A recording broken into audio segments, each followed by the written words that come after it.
Welcome, everybody, to another episode of Should You Play, the series where I talk about video games from the perspective of a busy lifestyle. Personally, I have a full-time job, a family, and little time to play video games, so I just sacrifice sleep and stay up late at night to get my gaming sessions in. The questions I have for you today are, is Pragmata worth it, and should you play it? First, I want to talk about what Pragmata is, okay?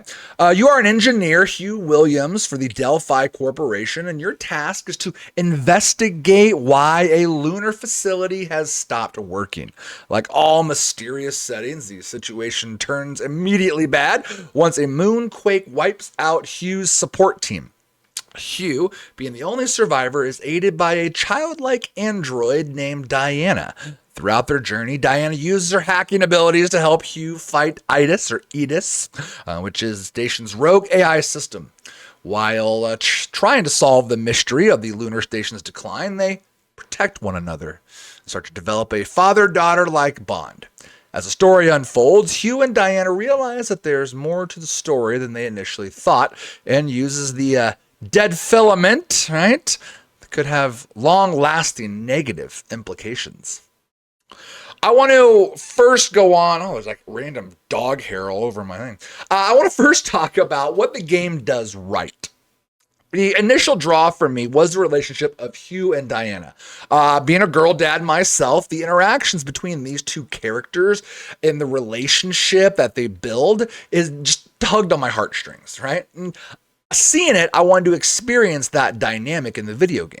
After playing the game, I can't tell you how many times, though, that I thought about my own daughter and similar interactions that we have had. How dare you draw me in emotionally? Pragmata, this is your fault. But the emotional part aside, the dual system gameplay between the two characters, Hugh and Diana, is actually pretty engaging and fun. Hugh is the combatant, but everything centers around Diana's hacking ability.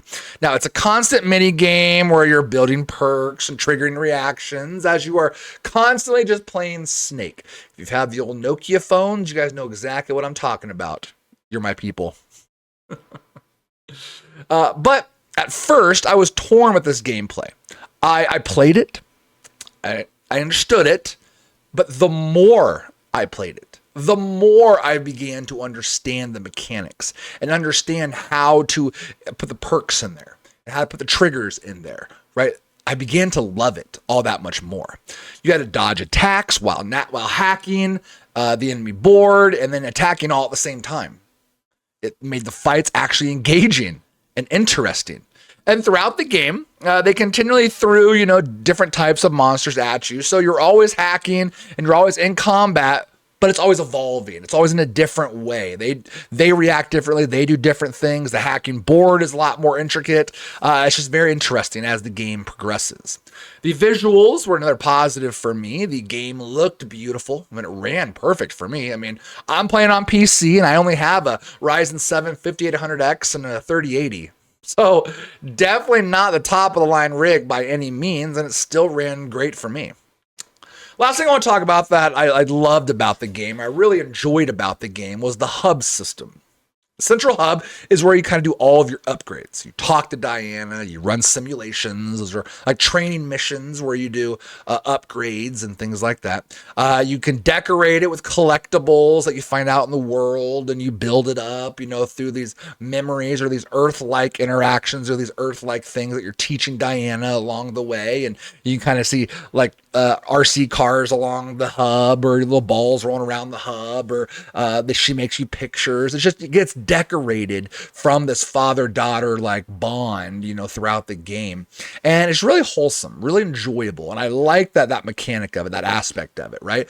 The hub again acts as like your central, your centralized component to where you're getting your weapons, you're installing perks, you're creating builds, you're running these simulations, but there's also that human aspect of it, that world building aspect of it, that you can kind of see it visually come to life. It's very cool. Very cool. I like that part of the game. Now, there's not always positives with every game. Like there are some negatives, and unfortunately, I do need to talk about the things that I thought were negative when it comes to Pragmata. First thing that comes to mind is the length of the game. I found it just too short. The current story makes sense, right? It seems to be paced just fine, but it's more of a personal annoyance on my end that just as I was finding my groove and finding nice loadouts and kind of getting my builds together nicely and what I like to use, and it was very effective. I really like the burn build, by the way. So where you overheat them, right? You overheat and they kind of get on fire and they burn. Like I love the overheating build. But anyway, as I was at end game, that was it. Like I'm like, oh, I just kind of figured out what I like best, and now I'm pretty much going through the in-game missions.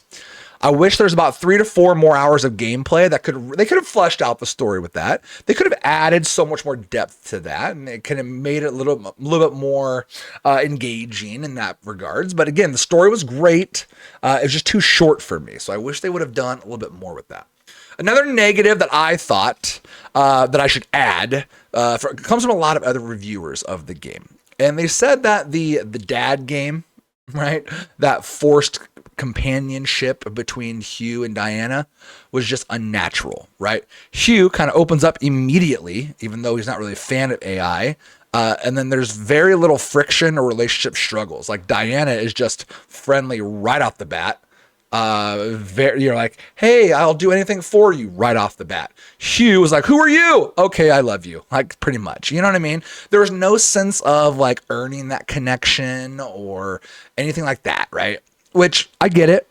Makes sense. You only have a 10-hour game roughly. So like you kind of need to, get going, get the story going. But that's where 3 to 4 more hours would have really benefited the game, because you could have had that initial struggle at the beginning for maybe a couple missions. And then you start to realize, oh, you're building this bond together, right? Now, they do build the bond throughout the game, but it's just a lot of the reviewers, again, are saying that it just kind of seems forced. Now, I understand that point of view. Having that sense of connection would have been nice to earn it rather than it just given. But honestly, it wasn't that much of a turnoff for me. I still enjoyed it, but I just wanted to let you know that a lot of reviewers did kind of think that initial connection right away was just kind of unnatural and weird, to be honest. But again, I just wanted to mention that for you. When it comes to the combat, I understand Diana's hacking is where all the stuns and the damage increases come from, but there's no melee. Like as these monsters are charging me and they're coming up on me, I want to give them a good pop real quick. Get off of me. That it's not really a thing, right? You have to hack. There's stuns within the hacking, the builds that you can do, So I get it, but I feel like there should be or needs to be a way to kind of just push them off, give them, real quick like jab, push them back a little bit so we can like run. Instead, you're just kind of like dodging them in the whole time. So give us a little melee option.